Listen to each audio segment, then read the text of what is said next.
Welcome to the Be Bold podcast. I'm Beth Whitman.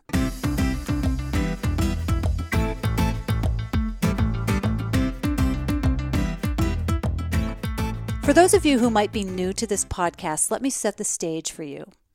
This is an extension of the Wanderlust and Lipstick brand and website that encourages women to be bold in all that they do. I feature conversations with women who have inspirational stories to share. These are women who have accomplished great things in their field of excellence. They've overcome adversity, they've taken chances, and they've pushed themselves to their limit. These are women who epitomize being bold. What I've learned over the years, not only through my travels, but also through other pursuits like working out and running, is that when you hear stories about other people's successes, their triumphs, and their obstacles, it makes what you want to do seem possible. You realize that success doesn't magically happen for people and that there's a lot of hard work that goes into it. And to me, that's really inspiring. It gives me reason to not give up on my own dreams. We all have the ability to become better versions of ourselves, and I'm hoping you'll find pearls of wisdom in these conversations that inspire you, motivate you, or maybe they shine a light on your pain point, that thing that makes you want to change and make choices in your life that make you happier and more fulfilled. You don't need to make it a big, grand goal. As they say, progress, not perfection. Remember that small changes make longer lasting changes. With that, let me tell you about today's episode. When I was in New Orleans for our WanderTours culinary tour, I had the chance to sit down with Chef Amy Cyrex Sins. Amy has been an integral and, as you'll hear, a very fun part of our New Orleans tours for about 4 years. I discovered her when I wanted to incorporate a cooking class into our itinerary. There were other options in the city, but I was really drawn to Amy because she wasn't churning out just cooking classes for the masses like some of the other schools do. Not only was I excited about supporting a woman-owned business, but I wanted to give our tour participants a true experience, an opportunity to meet some locals and be exposed to someone who really is just all about the heart and soul of New Orleans. Amy's business has changed since I first met her. She started with an actual culinary school, a brick and mortar business, and that's where she had her classes, and many of them incorporated hands-on cooking. But as you'll hear in our conversation, her business model has changed to accommodate what she observed many of her clients wanted, and that was specifically looking for connection and stories and the desire to learn without being quote-unquote taught. I've been traveling to New Orleans since the late 80s and have met a lot of residents during that time, and I can attest to the fact that on so many levels, Amy is New Orleans. That's what she is all about. She's fun-loving, vivacious, easygoing, and she's really just downright endearing. This conversation ranks up there as one of the most fun I've had with anyone, anywhere. Amy had me laughing at her stories and giggling at what she calls the dysfunction of New Orleans. We touched upon a number of topics, including how she left her well-paying job to pursue what she wanted to do when she grew up, and how Hurricane Katrina actually played a part in that decision, why a deadline is important to making something happen, and how once you make a decision, you can't go back to your old ways because that way then looks so unfulfilling. We also talk about her embracing what she calls adventure therapy. This was something that she consciously chose to do after her mother was diagnosed with brain cancer, and she talks about the adventures they had together before her recent passing. I hope you enjoy my conversation with Chef Amy as much as I did. Amy Cyrex Sins. Yes. We're in the middle of the French Quarter, which is completely amazing to me, and we're here at your home. Amy, your company is Langlois, and what I would love you to do is give me a little, well, you know what, let's start with where you are right now. Tell me, because I love your current literally adventure that you're on, and I want to hear about that, and then we're going to back up and we're going to talk about what got you to this point. Sure. So tell us about Langlois. Sure. So right now I get to live my dream, which is super awesome. As a little kid, I would watch my parents have dinner parties. That's what you do here in South Louisiana on the weekend. But I would get sent to my room in my pajamas so I could only peek out the door and see all the grown-ups having fun. And I used to tell my mom, I want to grow up and have dinner parties. And that's kind of what I get to do for a living. How old were you? Probably since I was probably about 7. My mom would have us polishing the silver and setting the table. And then, there you go. And then by the time you were old enough to go to the party, it wasn't cool enough. You're a teenager. It's not what you want to do. But I used to say, I want to give dinner parties. And now that's what I do. I get to entertain people, share bits of Cajun and Creole history, talk about food, which is my passion. And now Langlois is culinary entertainment because I feel like everyone is looking for an authentic experience. When you come to New Orleans, you want to have fun and you want to learn a little something about the culture and the food and the people. So that's what I do. I don't want to say I teach people because people don't want to know they're learning. They just want it to happen. So I like to think that I'm entertaining them and then they walk away and go, oh my goodness. And they do. I can attest to something. that. I can attest to that fact. Yeah. So tell me exactly what it is, what happens when people come to Langlois or they come to you. We do a couple of different programs and it really just depends on the group. And I try to customize as much as I can because everyone wants something different that no one else had. So we work with local restaurants and I'll go into a private dining room at a local restaurant and I'll do a live cooking show. So you can I have a group of 3 people that hired me to come and do a private live cooking show while they dine and drink wine. And I talk about food. I do a cooking demonstration. We tell ghost stories and all kinds of fun stuff. But then for our groups that want to get their hands a little bit dirty, we work with private homes, commercial kitchens, any space where I can set up a portable induction burner, even under the oaks at City Park if they want to do it there. And we get our hands dirty. We get involved. We talk. But we connect, and we connect over food. And that's kind of the goal with either program is that people are connecting, they're learning, they're having fun, and they're immersing themselves in our local Louisiana and New Orleans culture. Mm-hmm. And you specialize in Cajun and Creole cooking. Pretty much that's all I do is Cajun and Creole cooking. If you ask me what I cook at home, that's different. But the traditional things like the gumbo and the jambalaya and the bread pudding and barbecue shrimp, but I like to go beyond that. And I like to think of the cultures that influenced our cuisine. And with New Orleans being a port city, we have the influence of French, Spanish, German, Italian, Vietnamese, Filipino, West African. All these flavors are incorporated into our food. So I try to go a little bit further and deeper into it. Yeah, I don't think a lot of people realize that. Now, I've been coming to New Orleans for a long time, and it's really, my early travels here were just like Jazz Fest and Mardi Gras, and I wasn't learning anything. I was depleting my brain cells. Everyone does that a couple times. Yeah. But it's been more recently, since I've known you and since I've been running tours down here, that I have really been able to learn about just what you've talked about, that mix of cultures and flavors down here. So can you talk about like kind of the history of that influence? Because I think that's fascinating and something that not everyone knows. Absolutely. And I feel like a lot of times when people refer to Louisiana or to New Orleans and the cuisine, they use the words Cajun and Creole interchangeably, but they are not the same thing. Our Creoles were our original settlers that came from France, and their style of food was very French, 5-hour dining experience, very fancy. And that started to kind of combine with the Native American cuisine that was already here. But we see that as people are coming into the port of New Orleans, the French, the Spanish, the Germans, they're bringing their dishes, their foodways, their ingredients, and it's starting to change and evolve our cuisine. Our Cajuns came from French Nova Scotia, from l'Acadie or Acadia, and their food was a little more rustic. It was country. They lived off the land. They were not the people who settled here in the city. So originally our Creoles were that fancy city food and our Cajuns, they're that rustic country food. But in the 1850s, the Sicilians started to move into New Orleans, and they were dock workers. And they started to introduce some of their ingredients. And can you give an example? Yes. So a good bit of the French Quarter, not too far from where we're sitting, was full of tomato canning factories.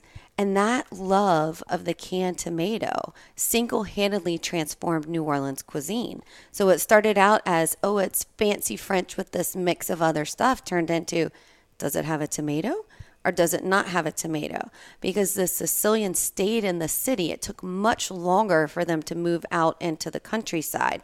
So we don't see that strong Italian influence until much later as you work your way into Cajun country. But we see a French, a Spanish, a German, a West African, kind of in both, but, that significant difference started to come thanks to the Sicilians. And we're talking 1700s? 1850. Okay, 1850. So 1850 for the Sicilians. New Orleans was founded in 1718. We're coming upon our 300th birthday of our city, so the tricentennial. And a lot has happened in 300 years in this great city. Well, a lot has happened in the last 15 years, too. Absolutely. Yes, a lot of changes for sure. So thank you for that background. And I'm alluding to the fact of Hurricane Katrina in 2005 that occurred. So let's just stick with that for just a minute. Because you've lived in the French Quarter. You've had a home here just for, 4 years or so? About almost 4 years now. Okay. And where did you grow up? So I was born here in New Orleans. I grew up in Ascension Parish, which is about 45 minutes away in what would be considered prairie Cajun country. So I kind of got the best of both worlds. Country living, but my grandparents lived here in the city. So Sunday dinner was in New Orleans, and we were back and forth. New Orleans calls to you. Once it's in your blood, and I told guests from WanderTours, I said, if it's your third visit, I got a guy because you're probably looking for a realtor because it's that great of a place. And, it starts to call to you. When it was time for me to go to college, there was nowhere else I was going to go except for New Orleans. And so I came here to Loyola University, met my husband, fell in love.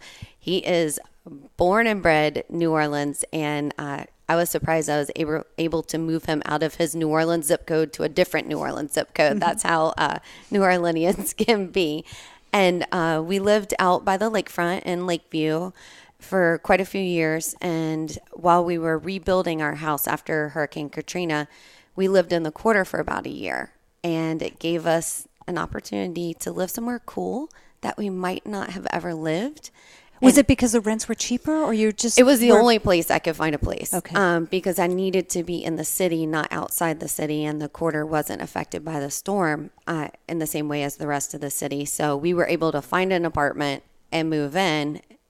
And, if I'm going to pay crazy rent, live somewhere else, why not do it fun? Yeah. Just go with it. And I fell in love with it. And it was a good experience for my husband and I. It really opened our eyes to different people, to just different things that you don't realize in the suburbs. Whenever you live, in the Quarter, my neighbor is right next door, literally like a couple of feet away. So you learn to adapt to people and what's going on in their lives. And when we moved back to the house, I kept saying, we need to go back to the Quarter. And it took a while, and finally convinced him. And we found this house in the Quarter, and has been here ever since. Yeah. So to get back to there's so many questions I have, but to get back to Hurricane Katrina. So you were living outside the city, but your house was affected by Katrina. We were in the city. Actually, my house was on the levee break of the 17th Street Canal. So if you looked at any of the coverage where that helicopter was dropping the itty bitty little sandbags in the big hole, that was my backyard. So we had about 8 feet of water in the house, 12 in the garage. It was pretty significant. Mm-hmm. And so Did you evacuate? Yes. A lot of people evacuated. And I was actually in Chicago with my best friend doing a girls trip when my husband called me. You really evacuated.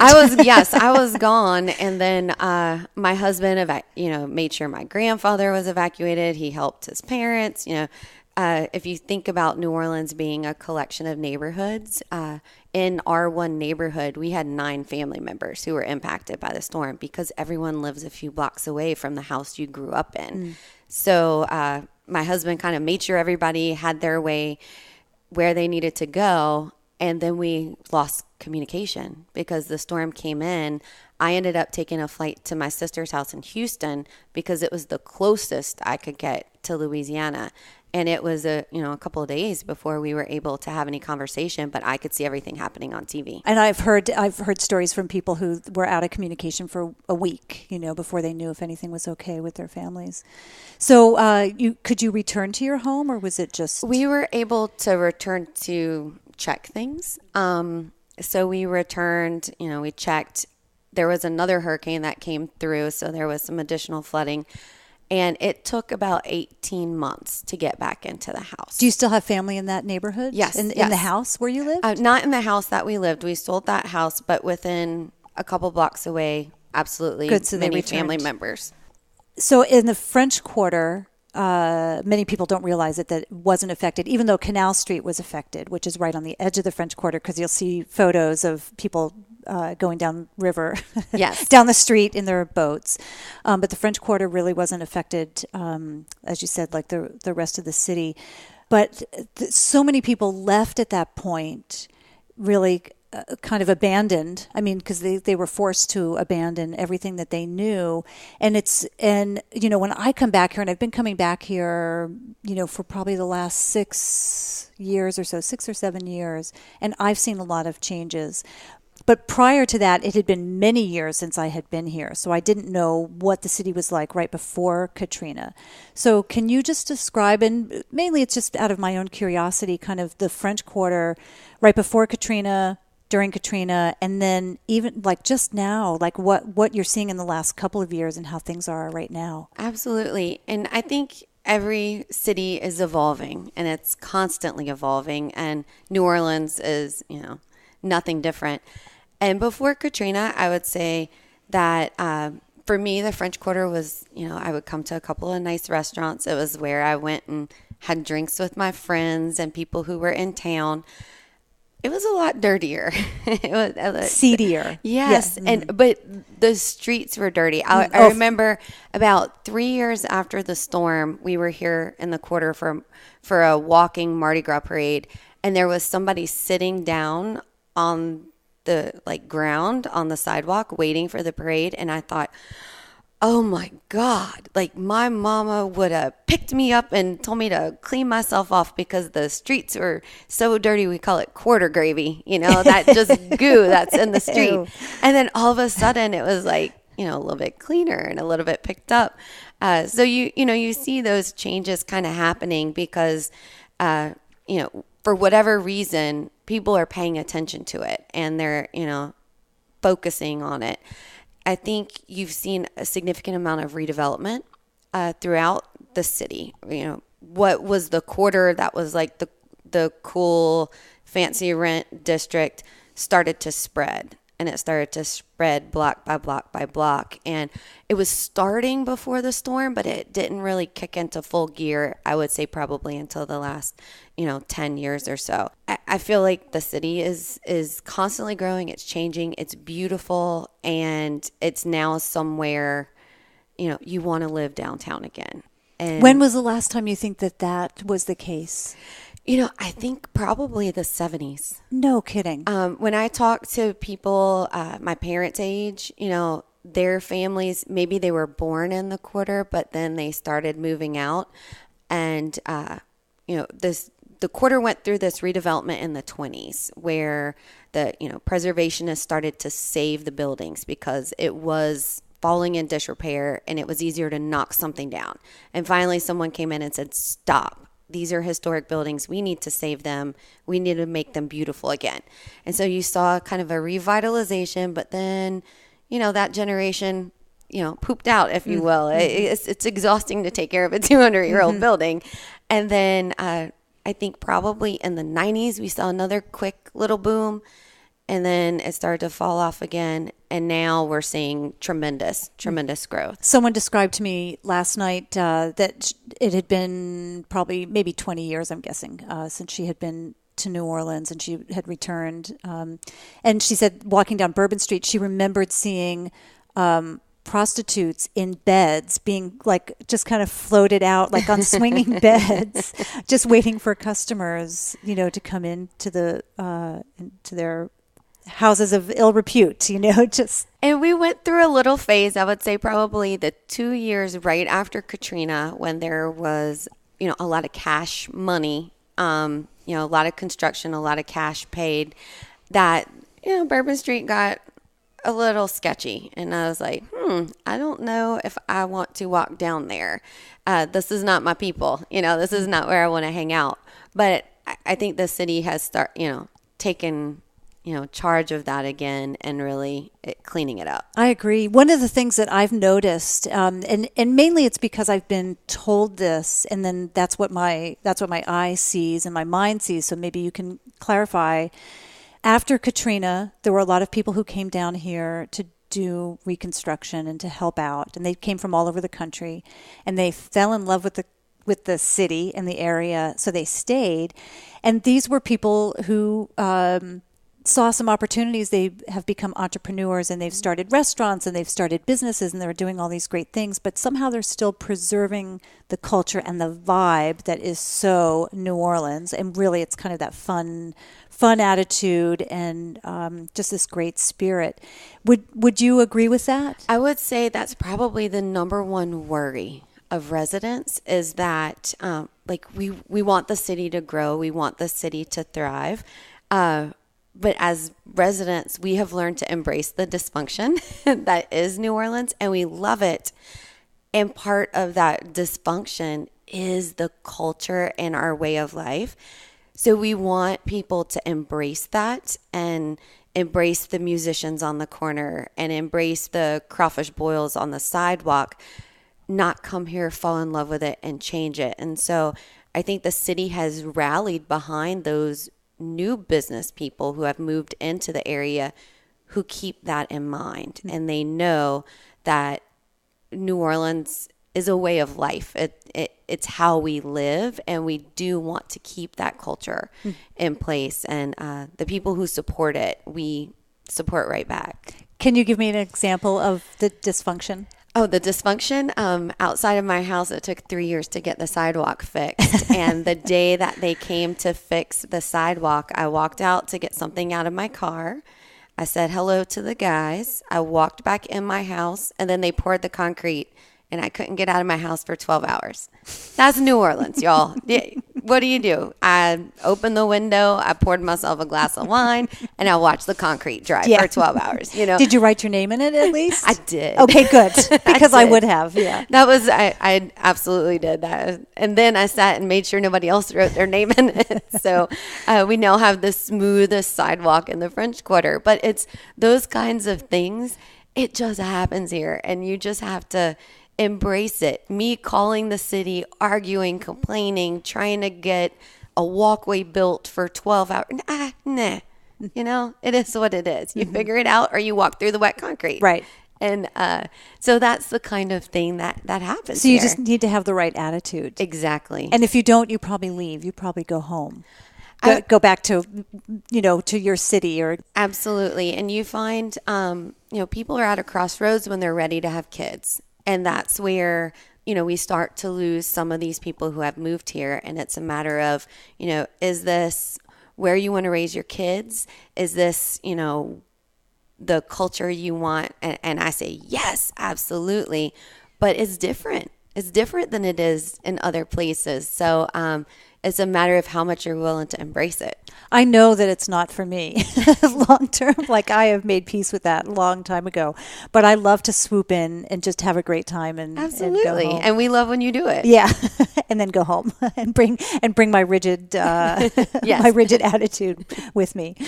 So you said that when you were maybe 7 years old, you would watch your parents have these dinner parties, and you wanted to be a part of that. What were you observing that was so interesting to you?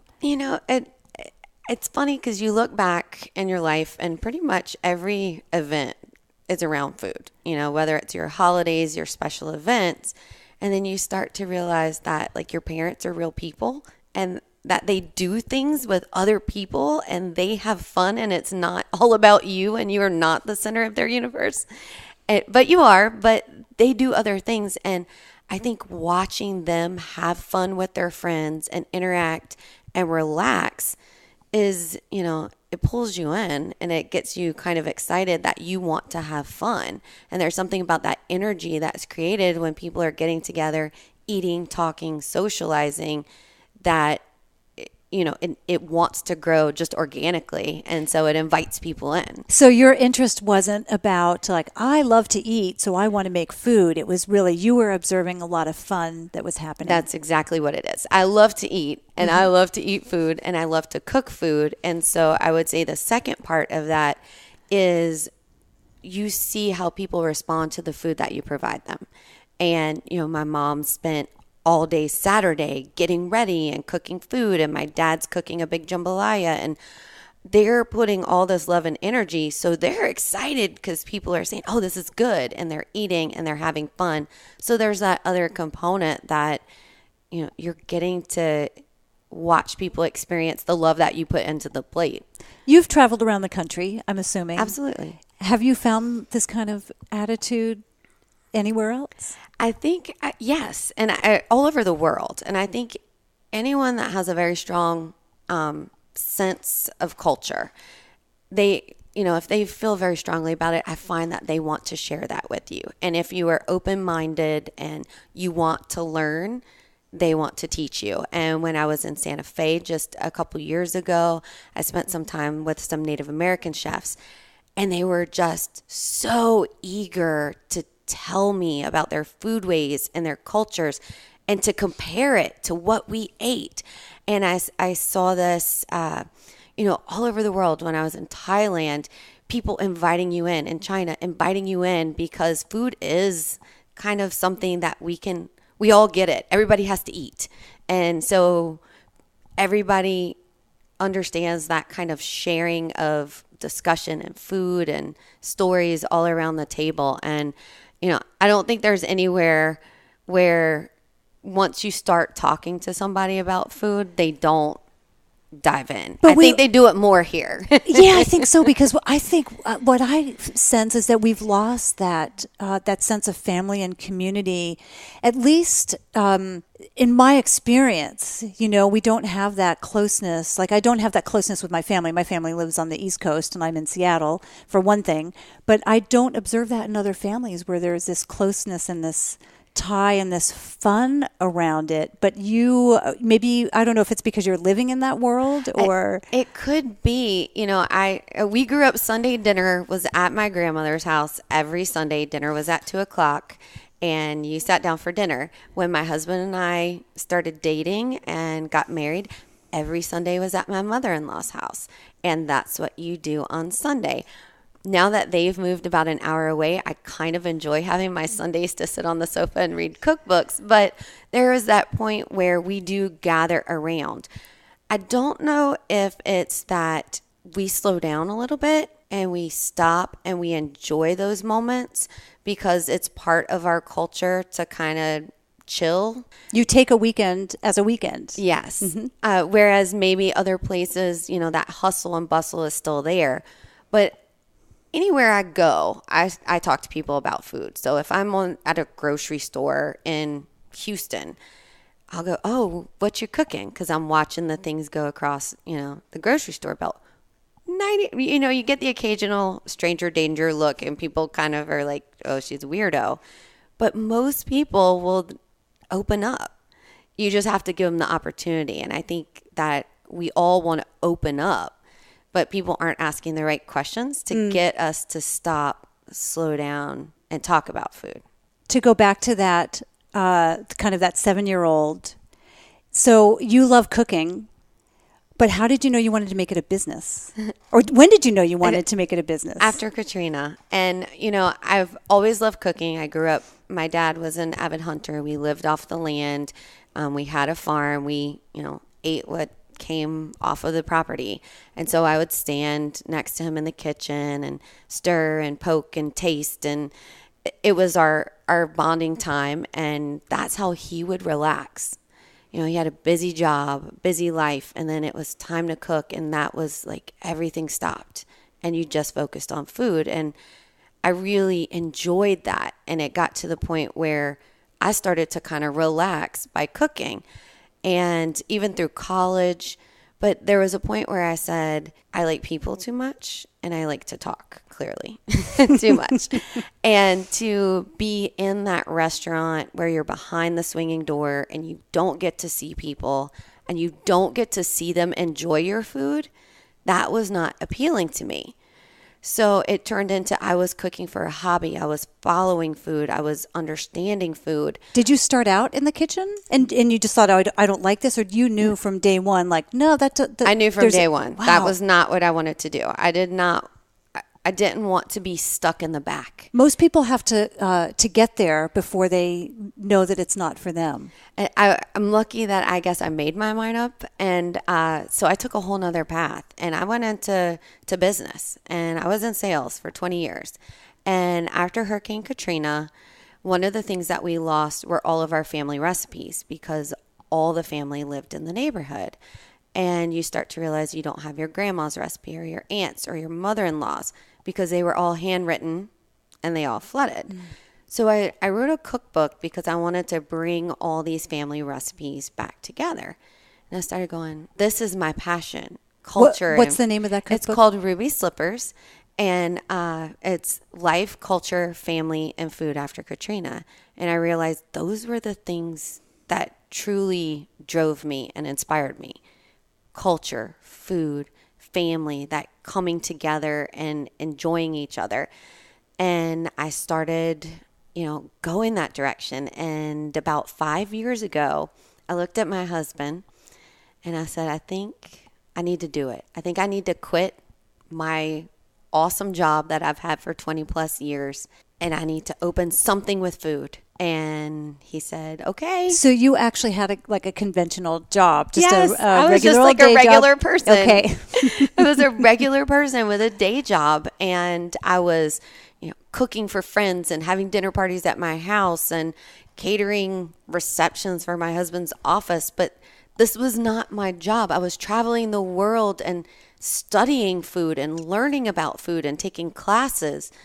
But again, it wasn't through my your job. Work. Well, no, I just, that was your how I vacation. That was your vacationed. vacation. Okay, good. And so, you realize, hey, let's just see what happens. And we gave ourselves 5 years, and we said, all right, we're going to do it and jump in and then decide if it's not for us. And we opened up Langlois about 4.5 years ago. So how did that transition come about? So was it like, I hate my job? Was there a pain point? It was, I want to be fulfilled. I want to be inspired. I want to wake up every day and love what I do. How do I get there? And I said, I don't want the conventional restaurant. I don't want to be locked in the back. What do I love? I love to travel. I love food. I love to learn. And I love to fully immerse myself in culture. Well, there's got to be other people that want to do that too. So let's develop a food concept where other people get to do those things here in New Orleans. And it's a food city, and there really wasn't anywhere doing that. So it was a perfect opportunity to jump in with both feet, get a building, buy a bunch of fancy equipment. My husband told me, you're not making your dream kitchen. And I said, I beg to differ. And, jump in. And the one thing that I learned is that traveler and those people embracing culture, they grow and change too. And so you have to adapt your business to what your customers are looking for. And 4 years ago, our customers wanted to come into a commercial kitchen and cook and play and pretend like they were part of, that restaurant experience. Now I find that people are wanting to connect. They're wanting to learn. They're wanting to slow down and enjoy the experience. So I went from people that were like very serious and wanted to chop their vegetables and follow the recipe to people that now they just want to drink wine and absorb it all. Do you think they changed or you changed? I think it's both. I think that travelers and diners are more aware, and I think we're more open. We tend to embrace other cultures more. Grocery stores now have food from all over the world. We have access to ingredients that we've never had. We're more inquisitive than we were 5 years ago because we didn't know what we didn't know until somebody said, hey, guess what? You don't know this. So I think, yes, the diners, the travelers, they're a little bit more open. But I also think that I enjoyed the people more, and the more that I started to enjoy people and visit with people, the way it changed. Right, and now it gives you the opportunity to talk about the culture much more and to show them through yourself what the culture is all about, rather than just saying, okay, this is how we make the grits, and this is how we, chop the onions, or it's a lot less Mm-hmm. scripted. I feel like 4 years ago we were very scripted because people wanted to know these 5 points. And these were the things when they left New Orleans, they wanted to know the difference between Cajun and Creole. They wanted to know how to make a roux. Now people want to know, what's it like to live in the quarter? What's it like like me, I want to grow know. up in New Orleans? What's it like that you can go to all these jazz musician concerts that we can only see at Jazz Fest, but it's available around the corner every day of the week. Mm-hmm. So I think we're getting to the point where we're now truly sharing, whereas before I was telling. That's a great way to put it, and that's a lovely transition that you've been through. You've been on at least one reality TV show. Yes. What show was that? I was on a show called Beat the Chefs, and I got to compete against Antonia LaFasa, Bo McMillan, and Chef Jeff Henderson. And are those all local chefs? They are like big national chefs. Okay. They were like famous TV star chefs. Actually, Chef Jeff. I don't watch TV, so Chef Jeff is awesome. He and I have stayed in touch since that 5 years ago, and he invited me to be on his show because I'm laughing, going, but I beat them and he got the spinoff show. But that's how it works, I suppose. But it was a good experience, and it kind of. It's just another story to tell that hey, I was on a national cooking show that's on Game Show Network. How did you get the spot? It's one of those things that once you kind of interview and put your name in the pool for some of those, you start to get little automated messages that say, come to this audition and audition. And so I did, and luckily I'd been on a lot of auditions for a lot of shows, and this one finally picked me. So, how did you do on the show? We won. Yay! I like to say I'm a one-hit wonder. Now I just want to be a judge because I've already had my title. I don't want to. I don't want to have to compete again. Were you the only female? It was. I got to bring 2 of my friends. Okay. So I brought a friend of mine who is a vegan yoga instructor, mm-hmm. and then a friend of mine who was in business and also. Of like an incredible stepmom that was raising 2 kids. And I think they saw it as a little vacation and weren't expecting the 2-week boot camp I ran them through before we left for California in my home kitchen. And but in terms of the competitors, it was your group. It was the our female group against one female chef and 2 guys, and they were a team. Mm-hmm. And it was, definitely reality TV, and that the chef's kitchen was amazing and you wanted it, but that wasn't your kitchen. Here's your kitchen. So it was, the curveballs that you expect, but it was super fun and exciting. And, I used to say, I don't want to be on a reality show. I got enough reality in life. I don't need someone else's chaos. But it wasn't like that. I mean, the producers, the people, the competitors, it was pretty thrilling. I bet. I bet. Did anything grow out of that?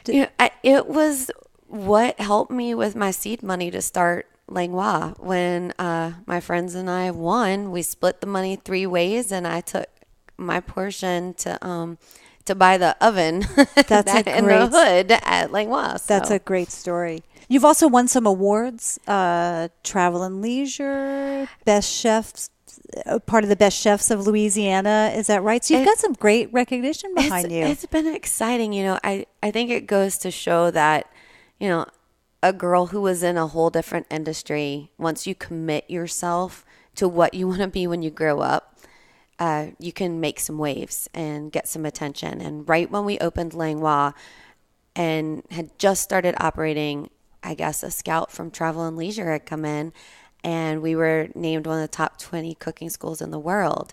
And I would call my husband and go, in the world, because it's so exciting. The world is huge. It is huge. So that, and then the following year, I was named one of the top up-and-coming chefs by the American Culinary Federation. And from there, it's just been, a wild ride. It's funny because, I get excited when you get an award, but then you realize, holy cow, look at the other people on the list. So then it just is really is this really happening? It's a huge honor. It is. I'm not sure that you realize how special it is that someone who has a day job, and presumably after you've been there, you've been in an industry. What was that? I was in technology and pharmaceutical sales for 20-something years. So I'm going to make an assumption that you were paid relatively well for that. So it's a big leap to say, you know what, I'm going to put that behind me and I'm going to go follow my dream, and I'm going to take the money that I win from this show, and I'm going to buy and my savings. And my savings, and buy an oven because I have no other way to purchase it otherwise. That's a really huge deal. And a lot of people listening, and I was one of those people years ago too, might say yeah, that's great, Chef Amy, but for one, I don't know what I want to do, or the thing that I love to do, X, it's impractical for me to start it as a business because, I could name 100 reasons why. So how did you get to that point? I think you get to this point where you do feel unfulfilled and you're looking, and I feel like I stopped and I listened to my gut. I listened to my heart, and I said, what drives me? What inspires me? What makes me happy? It doesn't hurt that I have an incredibly supportive husband who said, he says to all my crazy ideas, yeah, baby. Yeah, let's go ahead and do it. But, when you stop and you say, okay, if I just creep in like I have been doing for the, 5 years, I started a radio show, I took over a radio show. I, wrote the cookbook. I'm creeping into the food community, but it was never going to reach that fulfilling point because I wasn't all in. Mm-hmm. And there's a point where you have to say, I don't care if there's a net to catch me. I don't care. I need to just do it. And when I wrote my cookbook, a local New Orleans historian, his name is Buddy Stahl, and we found out that we were cousins whenever he was helping me with my cookbook. But one of the things he told me was, Amy, there is a reason why publishers give you deadlines, and you need to give yourself a deadline, because if you don't say, I'm going to do this, I'm going to achieve this, I am going to finish this, how are you going to know when you met your goal, and how are you going to know when to stop? And it was great advice, because when it came time to write the book and I'm not sure if it's done, and he said, when's your deadline? It's done. And you need to do your best up until that point so that that final product on your deadline is right. And that's what we did. What I did with Langlois was say, I need to do something by this date that fulfills me and inspires me. And I can't tiptoe in anymore. I need to just jump in. And then after I jump in, give myself some, points and deadlines and goals, and say, if by this point I'm not fulfilled, how am I going to change it? If at this point I decide this is not what I want to do when I grow up, that's okay too. Because 5 years from now, I may want to do something totally different. And it's okay to stop in the middle. When we have interns that work with us, I tell them, don't get emotionally attached to this concept, because it could change. And we have to change, and we have to adapt. So you have to be ready to just let go.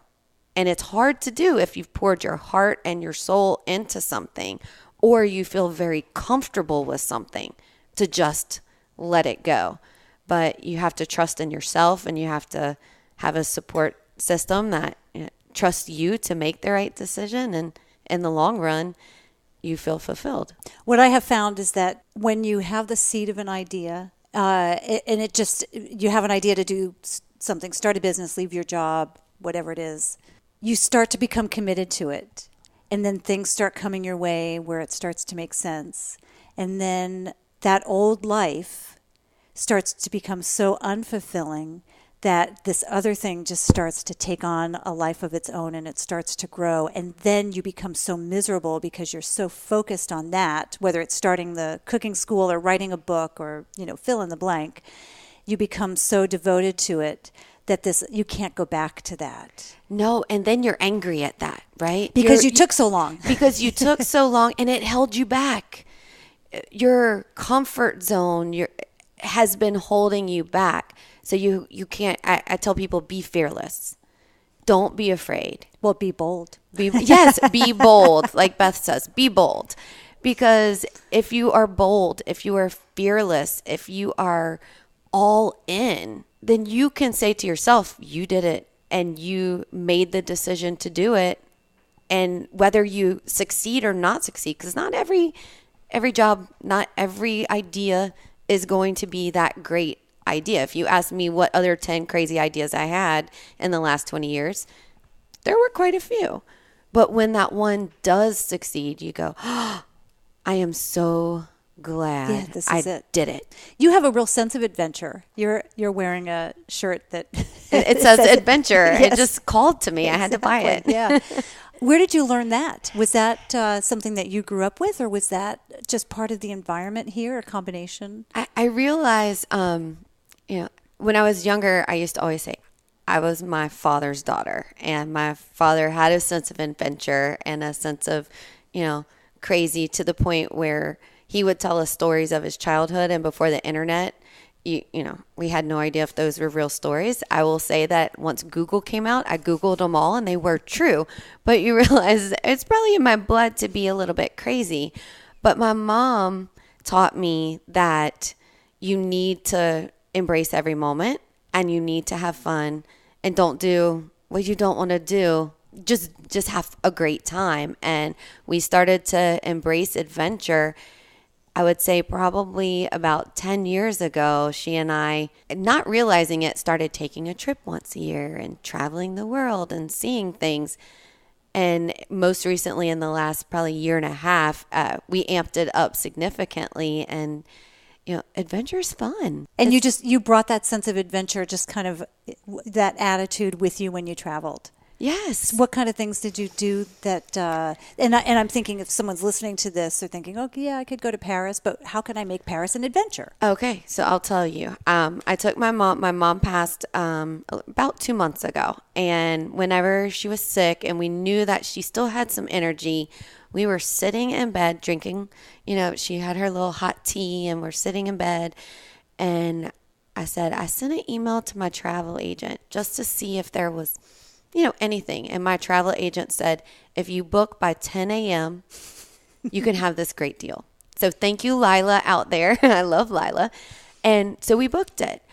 And we were going to do this like river cruise, right? But then my mom goes, I've never been to Normandy. Well, it's like going from New York to California, but hey, let's go from, Vienna to the Normandy beaches. Yeah, you could go to the Normandy beaches, but I talked to the guy who was our cab driver, and I said, where can I get old mama food? That's what I call it. I wanted something like your grandma cooks. I didn't want old mama, like your grandmother, okay, thanks. like old mama food. So I asked the taxi driver, I said, where would you get food like your grandma would cook? That's the kind of restaurant I want to go to. Well, my mom and I ended up in a restaurant where nobody speaks English. My French is only good after the second glass of wine, so I had to get started. They bring out the classic menu board written in chalk, and I'm reading it, and I'm like, okay, I'll order this for my mom and this for me. My French was rusty. It was only a half a glass of wine in. Next thing you know, I ordered the veal kidneys, and actually I had ordered them for my mother, but the waitress knew she wasn't going to eat them and gave them to me and gave my mom the steak au poivre. But that's adventure. That's not going, you can do that in Paris, but if you're going to the tourist spots and where, everybody goes or what you read in a magazine, that's not going to create adventure. But how do you get past the feeling of like, oh, crap, I could have had a good meal that I enjoyed, and instead I didn't say I didn't enjoy the veal kidneys. Well, they were not my favorite texturally, but the sauce was delicious. And you probably asked for the recipe but, too. I got to meet the chef, and he was like 25. He was adorable. But, it's about being bold, and it's about not being afraid. And think about it. All right, so if I spent $26 on a veal kidney, I mean, I have wasted $26 on way worse things that I don't talk about, that I don't tell stories about, that I don't remember. So that was $26 well spent, part of an adventure. And by the time dinner was over, the owner of the restaurant drove us back to our hotel because it was too late in this small town to get a taxi. That's embracing the culture. That's getting past, the language barrier. And it would have been a different story if you were pissed that you had ordered something that you didn't like and you sent it back and you complained to the chef, and it would have had a different outcome for that evening too. Yeah, because maybe it's growing up in a dysfunctional city like New Orleans and getting, concreted into your house. You go, it happens.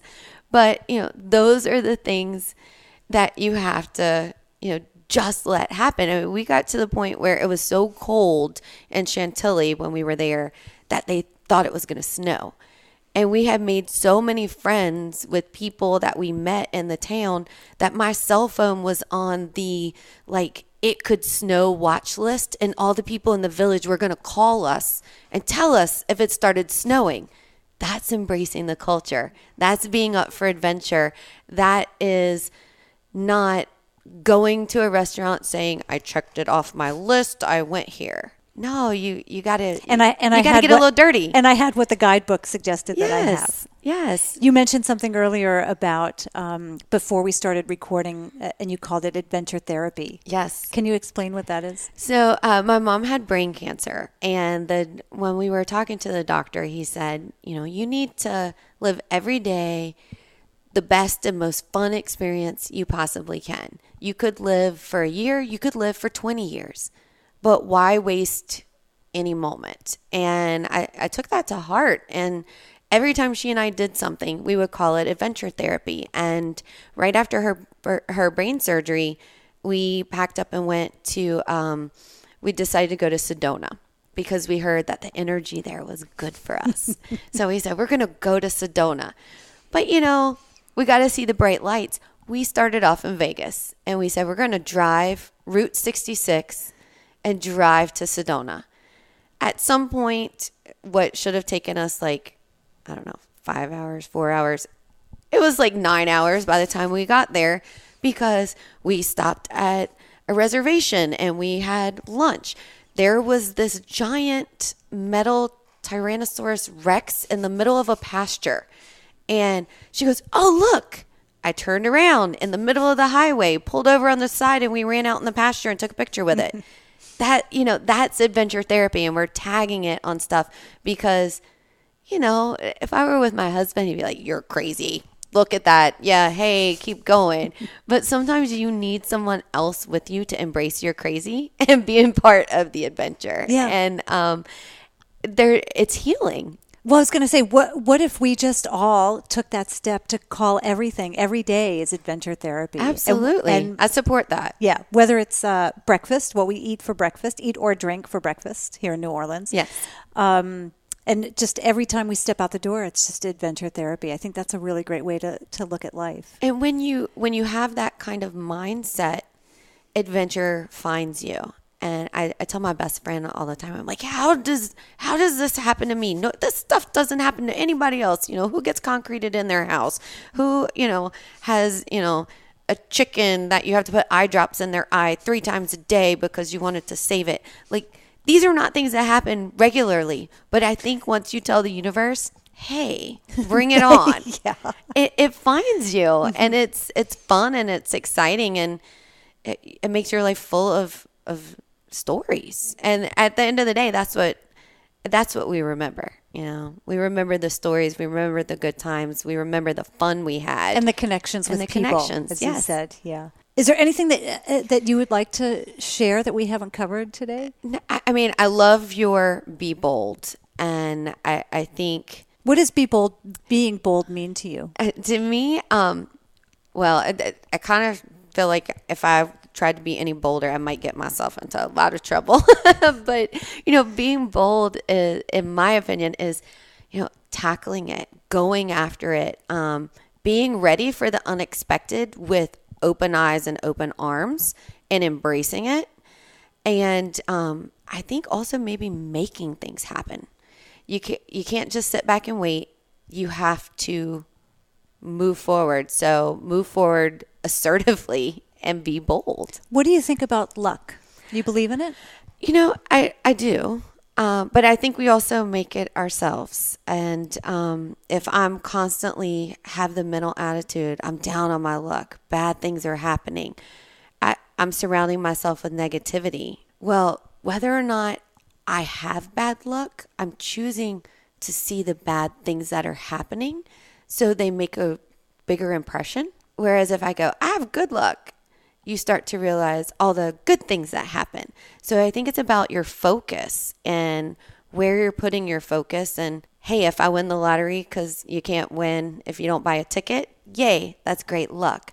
But if it's, I'm in a bad mood today, my car didn't start, my tire busted, that happens to everybody. It's a matter of our perspective and how we choose to look at it. This is, I don't know why this reminds me of it. Maybe there's a connection here, maybe not. But I'm a runner. And so when I come to New Orleans, I go out for a run. And I like Sunday mornings, I do these long runs generally. So, and I'm usually here on a Sunday morning, and I've got some free time. So before my tour starts, so I do this big long run down St. Charles. Yeah. And when I go down that way, there's a lot of probably homeless people out, and I'm out at 6, 7 o'clock in the morning, and there's people just waking up. Yes. From under the underpass. Yes, exactly. And whenever I run by, they always say hello to me. And this was, I'm usually here on Mother's Day for some reason. It just the timing works out, and they'll say Happy Mother's Day. I'm not a mother, but whatever. And I feel like even just around the corner, when I came around the corner of the French Quarter here, coming to your home, there's a gentleman sitting outside, and I imagine he's probably homeless. I don't know, but he was just so kind. He could just be a neighbor. He could be a neighbor. Yeah, it is a quarter. But yeah, just super friendly, just asking me how I'm doing, and and I just feel like in some ways these people are down on their luck, but they have the wherewithal and the kindness to say hello and wish me Happy Mother's Day and just be really, really nice. And it's just a really great spirit that's down here that I just notice, that I observe in people. Just doesn't matter what the circumstances are. The checker at Rouse's grocery store, yes, or just people who aren't invested in making me happy like the people at the hotel. Just everyday people. It's really, really lovely. So it's a great environment down here. I love it. Still not enough for me to live here. You can come visit every so often. I will come visit. I'll come visit more often. So before we wrap up here, how can people find you? Sure. I am in the process of updating my website. We have the Langlois website, which is www.langloisnola.com. And I'll add that, just because people probably won't know how to spell it. I'll add that in the show notes. Perfect. Too. And also chefamy.com. And you can follow me on Instagram and Twitter and Facebook at Chef Amy. So at Chef Amy Sins. So you can find me there and see what I'm eating and what I'm doing and what crazy adventure I have myself involved in. Well, I can't wait. And it changes every day. Yeah, excellent. Well, maybe you'll post a photo of your name in the concrete. Yes, I will send that to you. Yeah, I'll have to post that for you. So thanks so much. Thank you really for welcoming me into your home. I really appreciate that, and sitting down and having this chat and me getting to learn your story and just what you've been able to infuse in my life and the folks that I bring down here, just your enthusiasm. I was telling someone actually today, so I'm mostly vegan, and last night we had a dinner that you prepared, and it was shrimp, and you were just talking about all the wonderful food, and I said to someone, I said, man, she makes me want to go back to eating meat, just because you're yeah, that's your goal. That's my goal. Yeah, no, I mean, I wouldn't for many reasons, but I just thought, gosh, you're just so passionate and so enthusiastic that I just feel like I want some of that. I just want that same enthusiasm. So thank you for sharing that with me and the world too. And we'll also add some information about your radio program. Perfect. As well. So we'll get you some listeners on that. So great. Thanks so much. Thank you so much. Have a great day. I told you that was going to be fun. Amy's made a lot of bold decisions in her life, and what I really respect is that she isn't afraid of change. She just goes with the flow, and what she's done is allow her business to morph and take new shape depending on her interests and the interests of her clients. And that's just, I think that's kind of rare, and I think it's awesome. You can find out more about Amy with links to her books, her website, and her social media outlets at wanderlustandlipstick.com/podcast. If you like what you hear, please subscribe to the podcast on iTunes, Stitcher, or Google Play, and write a review. Those reviews really do help the podcast get more exposure, and it will ultimately help us grow our Be Bold community. You can find out more about me by visiting Wanderlust and Lipstick, as well as WanderTours.com, and that's where you'll see the tours that I lead around the world, and that does include our culinary tours in the U.S., Seattle, Santa Fe, and of course, New Orleans. I encourage you to also check out the Wander World Foundation, the nonprofit I founded to help women and children in developing countries. I'll put links to all those sites in the show notes. Sign up for my newsletter on the Wanderlust and Lipstick site, and you'll receive a free download on how to get more out of your travels. You can friend me on Facebook, and I'm WanderGal on Instagram. If you know of any high-performing, adventurous, philanthropic women whom you think might be a good guest, shoot me a note or leave a comment. And finally, the ladies can join us on our Be Bold Facebook group. That's where you'll find our growing community. It's where we share goals, talk about our setbacks, and where you can find words of encouragement and inspiration from others. Thank you for joining me for another episode of the Be Bold podcast. Until next time, be bold.